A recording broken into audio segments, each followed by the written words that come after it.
Hello welcome नमस्कार स्वागत है। मैं हूं अभिषेक और आप देख रहे हैं अभिषेक एकेडमी का यह ऑनलाइन यूट्यूब चैनल। दोस्तों आज की वीडियो के माध्यम से पुनः आपके सेवा में मैं हाजिर हूं और आज की वीडियो होगी जो पर्यावरण अध्ययन के प्रैक्टिस सेट पे आधारित होगी, जो यूपी टेट के निचोड़ को हम आसान भाषा से समझेंगे। आज के वीडियो में 30 प्रश्नों की श्रृंखला आपके प्रैक्टिस सेट को कवर करेंगे। देखेंगे कि आपकी तैयारी कैसी है। पूरा 30 प्रश्नों को आप कवर कीजिए और देखिए आप कितने प्रश्नों को सही कर ले रहे हैं। चलिए आज की वीडियो को स्टार्ट करते हैं। आज की वीडियो का सबसे पहला प्रश्न की बात करेंगे। आज की वीडियो का सबसे पहला प्रश्न है कि ब्राउन पेपर किसे कहा जाता है। तो ब्राउन पेपर किसे कहेंगे? जूट को बोलते हैं कि कपास को कहते हैं कि चाय को कि रबड़ को? आपको बता दें ब्राउन पेपर के नाम से हम किसको जानते हैं दोस्तों? तो जूट को हम क्या बोलते हैं? ब्राउन पेपर का नाम देते हैं। ऑप्शन नंबर ए आपका बिल्कुल करेक्ट आंसर हो जाएगा। इस बात को आप लोग ध्यान रखेंगे। चलिए इसके बारे में कुछ चीज़ें आपको बताते हैं।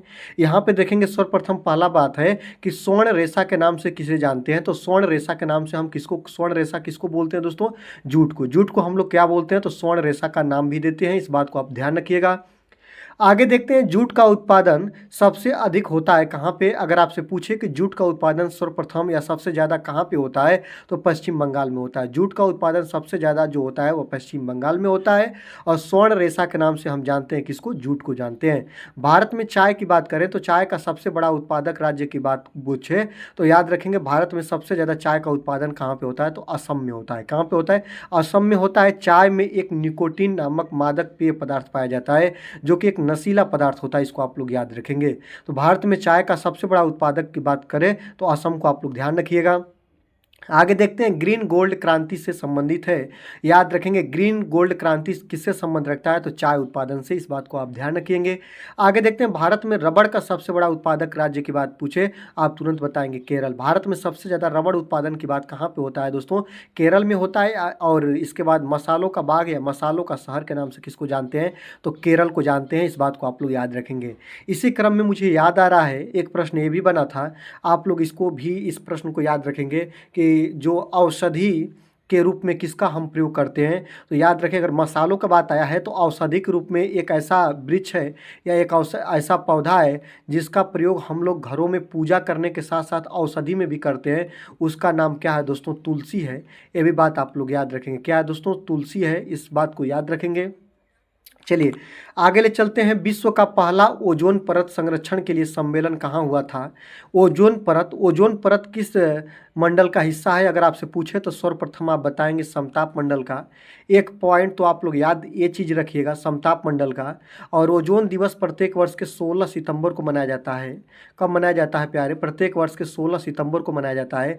और ओजोन जो परत होती है, आपको मैं एक बात पॉइंट यहाँ पे और बताऊँ, जो ओजोन परत होती है इसकी मोटाई जो होती है प्यारे, ये इसकी जो मोटाई होती है इसको हम नापते हैं किसमें? डाप्सन इकाई में। किसमें नापते हैं दोस्तों?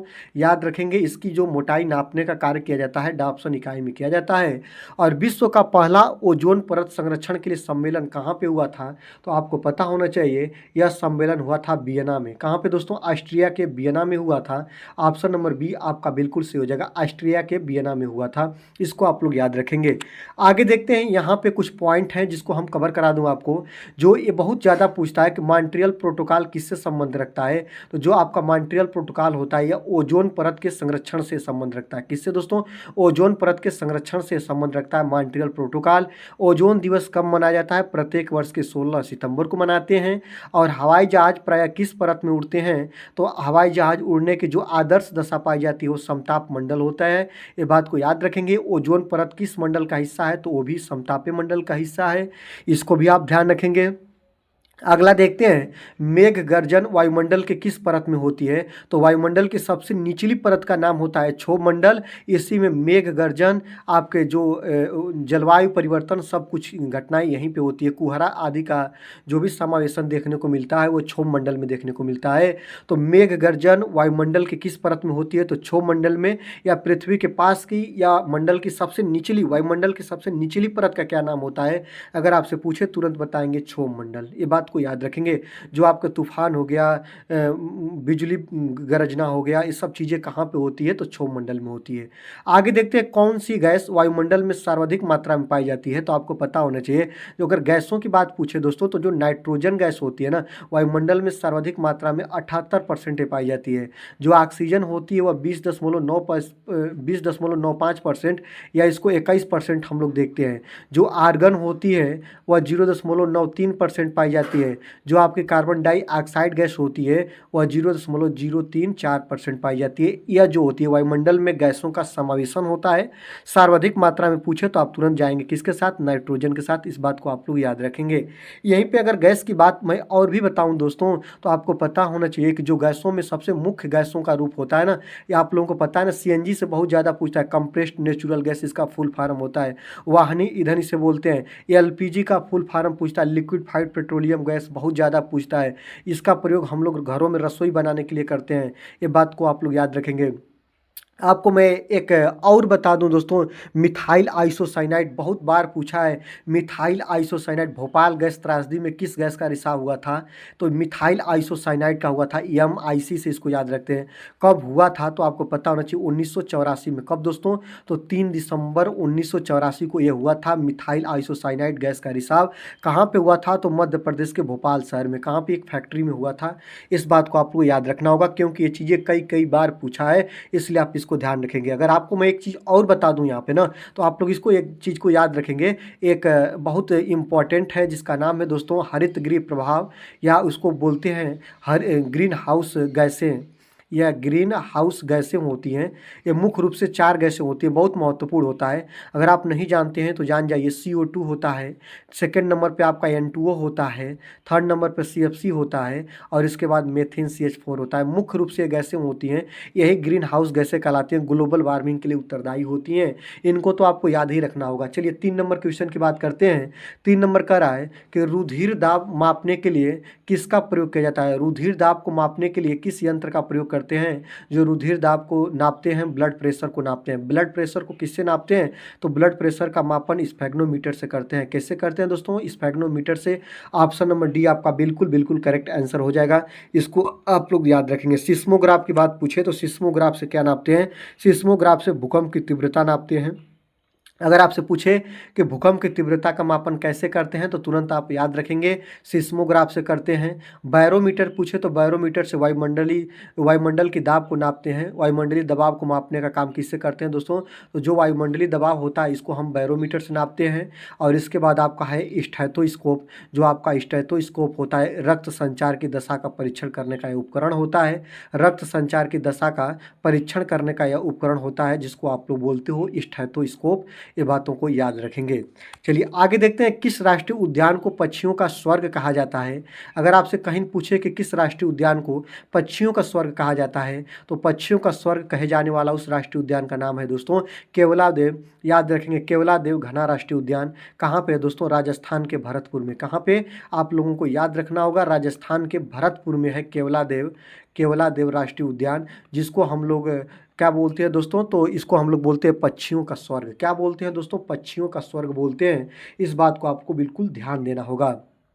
अगर आपसे कहीं पूछे कि जिम कॉर्बेट राष्ट्रीय उद्यान कहाँ पे है, तुरंत आप बताएंगे जिम कॉर्बेट राष्ट्रीय उद्यान कहाँ पे है? तो उत्तराखंड में। कहाँ पे है दोस्तों? उत्तराखंड में है। अगर आपसे कहीं पूछे कि नंदा देवी राष्ट्रीय उद्यान कहाँ है, तुरंत बताएंगे ये भी कहाँ पे? अरे तो उत्तराखंड में है। बहुत ज़्यादा पूछता है। नंदा देवी राष्ट्रीय उद्यान, जिम कॉर्बेट राष्ट्रीय उद्यान, इसके बाद गोविंद राष्ट्रीय उद्यान भी पूछे तो तुरंत आप याद रखेंगे गोविंद राष्ट्रीय उद्यान। ये कहाँ पे है दोस्तों? तो ये भी आपका उत्तराखंड में है। आप फूलों की घाटी राष्ट्रीय उद्यान कहाँ है? फूलों की घाटी। तो फूलों की घाटी भी कहाँ पे है दोस्तों? यहीं पे है। ये बातों को आप लोग याद रखिएगा। चलिए आगे ले चलते हैं। ओणम किस राज्य का प्रमुख त्यौहार है? अगर आपसे पूछे ओणम के बारे में कि ओणम किस राज्य का जो प्रमुख त्यौहार है, आप क्या बताएंगे? तो ओणम जो है ना, वह केरल। कहाँ का दोस्तों? केरल का। केरल राज्य का प्रमुख त्यौहार है ओणम। इस बात को याद रखेंगे। ऑप्शन नंबर बी आपका बिल्कुल सही आंसर हो जाएगा। पश्चिम बंगाल की बात करें तो पश्चिम बंगाल में दुर्गा पूजा बहुत चर्चा से होता है, बहुत धूमधाम से मनाया जाता है। दुर्गा पूजा कहाँ पे होता है? तो पश्चिम बंगाल में। अगर कर्नाटक की बात करें तो दोस्तों याद रखेंगे कर्नाटक का बहुत प्रसिद्ध आप लोगों का प्रमुख त्यौहार है यक्षगान, ये भी आप लोग याद रखेंगे। और तमिलनाडु की बात करें दोस्तों तो भरतनाट्यम, बहुत ज़्यादा पूछता है भरतनाट्यम कहाँ का प्रमुख त्यौहार है, तो याद रखेंगे यह भरतनाट्यम जो है ना तमिलनाडु का जो प्रमुख त्यौहार है, इसलिए इसको ध्यान रखिएगा। यक्षगान त्यौहार के बारे में बात करेंगे तो कर्नाटक का है, और केरल की बात करेंगे तो ओणम, और पश्चिम बंगाल की बात करेंगे दोस्तों यहाँ का जो त्यौहार प्रमुख त्यौहार की बात करें तो दुर्गा पूजा है। इस तरह चीज़ों को ध्यान रखेंगे। चलिए आगे देखते हैं, निम्नलिखित में से कौन सी झील कश्मीर में नहीं है। आपको यही बताना है कि इनमें से कौन सी जो झील है जो कश्मीर में नहीं है, आपको बताना है दोस्तों। तो आप क्या क्या बताएंगे, डल झील ये भी कश्मीर में है। आपका लोनार झील, लोनार झील जो होती है ये महाराष्ट्र का हिस्सा है। कहाँ का है दोस्तों, ये जो लोनार झील है ये महाराष्ट्र में है। आपकी उलर झील ये भी आपका जम्मू कश्मीर में है। गड़सर झील भी कहाँ पे दोस्तों, जम्मू कश्मीर में है। कौन नहीं है तो लोनार झील है। कहाँ पे दोस्तों, ये महाराष्ट्र की है। ऑप्शन नंबर बी आपका बिल्कुल करेक्ट आंसर हो जाएगा। चलिए आगे देखते हैं, अगला है 7 नंबर की बात करेंगे। नदी द्वीप माजुली निम्नलिखित नदियों में किसमें स्थित है, तो नदी द्वीप माजुली जो है ना दोस्तों वह ब्रह्मपुत्र में स्थित है। कहाँ पे दोस्तों, ब्रह्मपुत्र नदी में स्थित है। ऑप्शन नंबर डी आपका बिल्कुल सही आंसर हो जाएगा। आगे देखते हैं, सौर मंडल के बाहर सीरियस नाम के चमकीले तारे को यह भी कहते हैं, किस नाम से जानते हैं यही बताना है दोस्तों। तो आप लोग ध्यान रखेंगे, जो आपका सौर मंडल है ना दोस्तों, याद रखेंगे सौर मंडल की खोज किसने किया था।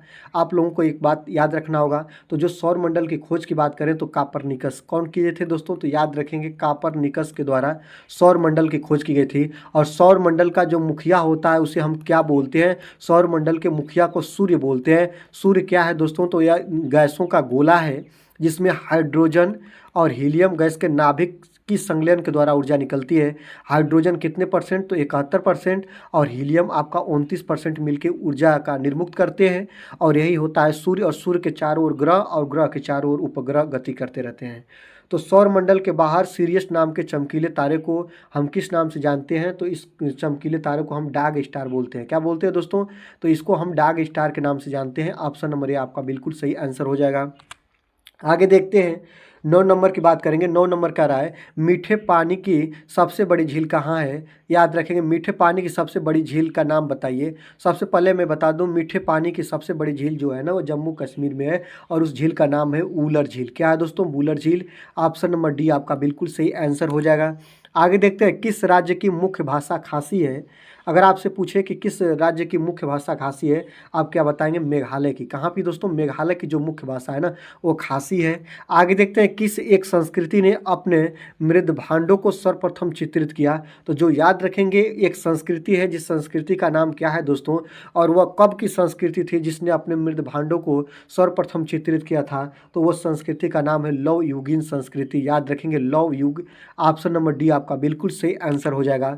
निम्नलिखित में से कौन सी ग्रंथि जो वृद्धा अवस्था में लुप्त हो जाती है। आपको यही बताना है कि जो कौन सी ऐसी ग्रंथि है जो वृद्धा अवस्था आते आते लुप्त हो जाती है, तो उस ग्रंथि का नाम पीयूष है कि थायराइड है, कि आपका पैराथायराइड है कि थाइमस है। तो याद रखेंगे थाइमस है। थाइमस ऐसी ग्रंथि है जो वृद्धा अवस्था आते आते लुप्त हो जाती है। ऑप्शन नंबर डी आपका बिल्कुल सही आंसर हो जाएगा। 13 नंबर की बात करेंगे, किस राज्य में राष्ट्रीय उद्यान वैली ऑफ फ्लावर्स स्थित है। आपको मैंने बार बार बताया दोस्तों, फूलों की घाटी वैली ऑफ फ्लावर इसी को बोलते हैं, और ये कहाँ पे दोस्तों, तो उत्तराखंड में है। ऑप्शन नंबर ये आपका बिल्कुल सही आंसर हो जाएगा। इस चीज़ों को आपको ध्यान रखना होगा। चलिए आगे चलते हैं दोस्तों, विटामिन ई का महत्वपूर्ण स्रोत निम्नलिखित में से कौन है। आपको बताना है कि विटामिन ई का जो महत्वपूर्ण स्रोत के बारे में बात करेंगे दोस्तों, तो जो विटामिन ई का महत्वपूर्ण स्रोत होता है ना, ये गेहूँ आदि से विटामिन ई बहुत ज़्यादा मात्रा में मिलता है। तो ताड़ का तेल नहीं होगा दोस्तों, नारियल का तेल नहीं होगा, और गेहूं अंकुर का तेल, राई का तेल। तो आपको बता दूं दोस्तों, विटामिन ई का महत्वपूर्ण स्रोत जो होता है ना, गेहूं अंकुर का तेल होता है। ऑप्शन नंबर सी आपका बिल्कुल सही आंसर हो जाएगा। आगे देखते हैं, मानव शरीर में रक्तचाप नियंत्रित होता है। तो मानव शरीर में जो रक्तचाप होता है वह किसके माध्यम से नियंत्रित किया जाता है। पित्त पिंड होता है, इससे होता है दोस्तों, कि थाइमस से होता है, कि थायराइड ग्रंथि से होता है, कि अधिवृक्क से होता है। तो मानव शरीर में जो रक्तचाप नियंत्रित होता है वह अधिवृक्क से होता है। ऑप्शन नंबर ये आपका बिल्कुल सही आंसर हो जाएगा। आगे देखते हैं, 16 नंबर की बात करेंगे। निम्नलिखित में से किस राज्य का राजकीय वृक्ष बादाम है? अगर बात करेंगे राजकीय वृक्ष बादाम किस राज्य का है, तो आप लोगों को बताना होगा दोस्तों कि जो करेक्ट आंसर इसका हो जाएगा जम्मू कश्मीर। क्या है दोस्तों? जम्मू कश्मीर राज्य का जो राजकीय वृक्ष है वह बादाम है। ऑप्शन नंबर सी आपका बिल्कुल सही आंसर हो जाएगा। 17 नंबर की बात करेंगे दोस्तों कि आपका एलिफेंट फॉल्स किस राज्य में स्थित है? तो एलिफेंट फॉल्स कहाँ पे है दोस्तों? तो आपको पता होना चाहिए कि मेघालय राज्य में। कहाँ पे दोस्तों? मेघालय राज्य में है आपका एलिफेंट फॉल्स। आगे देखते हैं, भारत के झंडे में चरखा किस आंदोलन के दौरान दिखाया गया था? तो भारत के झंडे में जो चरखा है ना दोस्तों, वह किस आंदोलन के दौरान दिखाया गया था आपको बताना होगा। तो चंपारण आंदोलन के दौरान, कि खेड़ा आंदोलन के दौरान, कि आपका खिलाफत आंदोलन के दौरान, कि आपका असहयोग आंदोलन के दौरान। तो आपको क्या सही हो जाएगा? असहयोग आंदोलन के दौरान जो दर्शाया गया था भारत के झंडे में चरखा का जो निशान था या चिन्ह था। ऑप्शन नंबर डी आपका बिल्कुल सही आंसर हो जाएगा। आगे देखते हैं, भारत में अमर्त्य सेन कौन थे? तो भारत में जो अमर्त्य सेन थे वह भारतीय बिजनेसमैन थे, कि भारतीय अर्थशास्त्री थे, कि भारतीय वैज्ञानिक थे, कि इनमें से कोई नहीं? आपको बता दूं, बहुत महत्वपूर्ण प्रश्न है कि जो अमर्त्य सेन है ना वह भारतीय अर्थशास्त्री थे। बहुत बहुत वेरी वेरी इंपॉर्टेंट है, आपको याद रखना होगा। बहुत बार ये प्रश्न रिपीट हुआ है कहीं ना कहीं पे। भारत में अमर्त्य सेन को एक अर्थशास्त्री के रूप में हम जानते हैं। ऑप्शन नंबर बी आपका बिल्कुल सही आंसर हो जाएगा। आगे देखते हैं, 20 नंबर की बात करेंगे। बच्चों में अंगों की अस्थियां मुड़ जाती है तो किस विटामिन की कमी से होती है? ऐसा आप लोगों को बता दूं दोस्तों, तो जो आपका विटामिन डी हो गया ना, विटामिन डी की कमी से अस्थियां कमजोर हो जाती हैं या मुड़ जाती हैं। विटामिन ए नहीं होगा, विटामिन B1 नहीं होगा, विटामिन डी होगा। विटामिन डी की कमी से जो अस्थियां होती हैं वो मुड़ जाती हैं। ऑप्शन नंबर सी आपका बिल्कुल करेक्ट आंसर हो जाएगा। 21 नंबर की बात करेंगे, भारतीय शास्त्रीय नृत्य की सबसे प्राचीन शैली कौन सी है? तो भारतीय शास्त्रीय नृत्य की सबसे प्राचीन शैली जो है ना दोस्तों वह भरतनाट्यम है। कहाँ पे स्थित इसकी उत्पत्ति हुई थी? तो आपको पता होना चाहिए तमिलनाडु से। कहाँ से हुई थी? तमिलनाडु राज्य से हुई थी। और भारतीय शास्त्रीय नृत्य की सबसे प्राचीन शैली जो है भरतनाट्यम है, इसकी उत्पत्ति तमिलनाडु से हुई थी। ऑप्शन नंबर सी आपका बिल्कुल सही आंसर हो जाएगा। 22 नंबर की बात करते हैं दोस्तों कि निम्नलिखित में से किसको अंतःस्रावी तंत्र का पीसमेकर कहा जाता है? तो अंतःस्रावी तंत्र का पीसमेकर थायरोक्सिन को कहा जाता है। किसको कहा जाता है प्यारे? थायरोक्सिन को कहा जाता है। ऑप्शन नंबर ए आपका बिल्कुल सही आंसर हो जाएगा। आगे देखते हैं, 23 नंबर की बात करेंगे, भारतीय गैंडे कहाँ पाए जाते हैं? भारतीय गैंडे की बात करें तो आपको पता होना चाहिए दोस्तों, जो भारतीय गैंडे हैं वह कार्बेट राष्ट्रीय उद्यान में पाए जाते हैं, कि काजीरंगा राष्ट्रीय उद्यान में पाए जाते हैं, कि कान्हा राष्ट्रीय उद्यान में पाए जाते हैं, कि गिर वन अभ्यारण्य में पाए जाते हैं। गिर वन अभ्यारण्य पूछता है कहाँ पे है दोस्तों? एशियाई शेरों के लिए प्रसिद्ध है। कहाँ पे है दोस्तों? गुजरात में। कान्हा राष्ट्रीय उद्यान कहाँ है दोस्तों? मध्य प्रदेश में। कहाँ पे दोस्तों? मध्य प्रदेश में। काजीरंगा अभ्यारण्य और कार्बेट, जिम कार्बेट इसका पूरा नाम है। तो जिम कार्बेट राष्ट्रीय उद्यान कहाँ पे दोस्तों? उत्तराखंड में है, ये भी बात आप लोग याद रखेंगे। और काजीरंगा राष्ट्रीय उद्यान ये दोस्तों असम में है, एक सिंह के गैंडे के लिए प्रसिद्ध है। ऑप्शन नंबर बी आपका बिल्कुल सही हो जाएगा। भारतीय गैंडे कहाँ पाए जाते हैं या एक सिंह के गैंडे के लिए? तो काजीरंगा राष्ट्रीय अभ्यारण्य जो कहाँ पे है दोस्तों? असम में भी पूछता है, इसको याद रखेंगे। चलिए 24 नंबर की बात करते हैं, उत्तरी भारत में बहने वाली जो सतलुज नदी को किस नाम से जानते हैं? तो जो उत्तरी भारत में बहने वाली सतलुज नदी है ना, इसको दोस्तों हम सतश्री के नाम से जानते हैं। किसके नाम से? सतश्री के नाम से जानते हैं। ऑप्शन नंबर ए आपका बिल्कुल सही आंसर हो जाएगा। भारत का सबसे ऊंचा बांध टिहरी बांध है, किस नदी पर बना है? आपको पता होना चाहिए। जो भारत का सबसे ऊंचा बांध जो टिहरी बांध के नाम से हम जानते हैं, एक प्रश्न तो ये भी बन जाएगा आपका कि भारत का सबसे ऊंचा बांध कौन है? तो टिहरी बांध है। और किस नदी पर बना है? तो आपका इस नदी का नाम है भागीरथी नदी। क्या है प्यारे? भागीरथी नाम है। ऑप्शन नंबर डी आपका बिल्कुल सही आंसर हो जाएगा। आपको बता दूं, बहुत ज़्यादा एक और बांध के बारे में पूछता है जिसका नाम है हीराकुंड बांध। क्या है दोस्तों? आप लोगों को याद रखना होगा हीराकुंड बांध। हीराकुंड बांध कहाँ पे है, किस राज्य में है? आपको पता होना चाहिए, यह उड़ीसा राज्य में है। और किस नदी पे हीराकुंड बांध बना है अगर आपसे पूछे तो तुरंत बताइएगा दोस्तों, महानदी पे। किस नदी पे दोस्तों? महानदी पे। आप लोगों को इस चीज़ को याद रखना होगा। आगे देखते हैं, पीनियल ग्रंथि कहाँ स्थित है?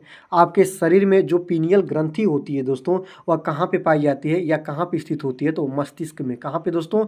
इसका correct answer option number B आपका आपका सही हो जाएगा। जो पीनियल ग्रंथि होती है वह मस्तिष्क में स्थित है। ऑप्शन नंबर बी आपका बिल्कुल सही आंसर हो जाएगा। आगे देखते हैं, भारतीय मरुस्थल को कहते हैं, भारतीय मरुस्थल को किस नाम से जानते हैं? आपको पता होना चाहिए। जो भारतीय मरुस्थल है इसको गोबी के नाम से, कि सहारा के नाम से, कि थार के नाम से, कि आपका आटाकामा के नाम से। तो आपको बता दूं, भारतीय मरुस्थल को हम किस नाम से जानते हैं? तो थार का मरुस्थल के नाम से जानते हैं। किसके नाम से दोस्तों? थार का मरुस्थल के नाम से जानते हैं। ऑप्शन नंबर सी आपका बिल्कुल सही हो जाएगा। सहारा का मरुस्थल पूछता है तो यह उत्तरी अफ्रीका का मरुस्थल कहलाता है, याद रखेंगे। जो आपका सहारा का मरुस्थल है इसको हम लोग उत्तरी अफ्रीका का मरुस्थल बोलते हैं।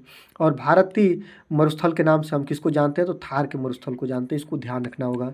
आगे देखते हैं, 28 नंबर की बात करेंगे दोस्तों, कि निम्न में से कौन एक उत्तर भारतीय नृत्य है? आपको बता दूं दोस्तों, उत्तर भारतीय नृत्य के नाम से हम किसको जानते हैं? कथक को। किसको जानते हैं दोस्तों? याद रखेंगे, किसको जानते हैं? तो कथक को जानते हैं। ऑप्शन नंबर ये आपका बिल्कुल सही हो जाएगा। इसको हम लोग उत्तर भारतीय नृत्य के नाम से जानते हैं। ऑप्शन नंबर ये आपका बिल्कुल सही आंसर हो जाएगा। आगे देखते हैं कि प्रथम परखनली शिशु का नाम क्या था? अगर आपसे कोई पूछे कि प्रथम परखनली शिशु का नाम आपका आस्था था, कि आपका इंद्रिय था, कि आपका डॉली था, कि आपका लुइस था, तो याद रखेंगे प्रथम परखनली शिशु का नाम क्या था दोस्तों? लुइस था। ऑप्शन नंबर डी आपका बिल्कुल सही आंसर हो जाएगा। आगे देखते हैं, सब्जियों को धोने से कौन सा विटामिन निकल जाता है? अगर आपसे पूछे कि सब्जियों को धोने से कौन सा विटामिन निकल जाता है, तो उस विटामिन का नाम क्या है दोस्तों? Vitamin C. विटामिन सी को जल से धोने से इसका गुणवत्ता खत्म हो जाती है, या सब्जियों को धोने से विटामिन सी क्या हो जाता है प्यारे? नष्ट हो जाता है। आपको पता होना चाहिए। मैं ऐसा क्यों बता रहा हूँ, देखिएगा, vitamin A, vitamin B, vitamin C, vitamin D, vitamin E और विटामिन के, पूरे 6 प्रकार के विटामिनों का रूप मिलता है, जिसमें कहता है कि विटामिन बी और विटामिन सी, क्या दोस्तों? विटामिन बी और विटामिन सी ये जल में घुलनशील होते हैं। तो जहाँ भी विटामिन बी आएगा, विटामिन सी आएगा, अगर जल से आप लोग उसको धोइएगा तो वह नष्ट हो जाएगा। लेकिन आपका विटामिन ए हो गया, विटामिन डी, विटामिन ई और विटामिन के, मतलब ए, डी, ई के, ये जल में घुलनशील नहीं होते हैं। किस में घुलते हैं प्यारे? तो ये वसा में घुलनशील होते हैं। और आपका बीसी क्या होता है दोस्तों? ये जल में घुलनशील होते हैं। दोनों चीज़ों को आप लोग याद रखेंगे दोस्तों।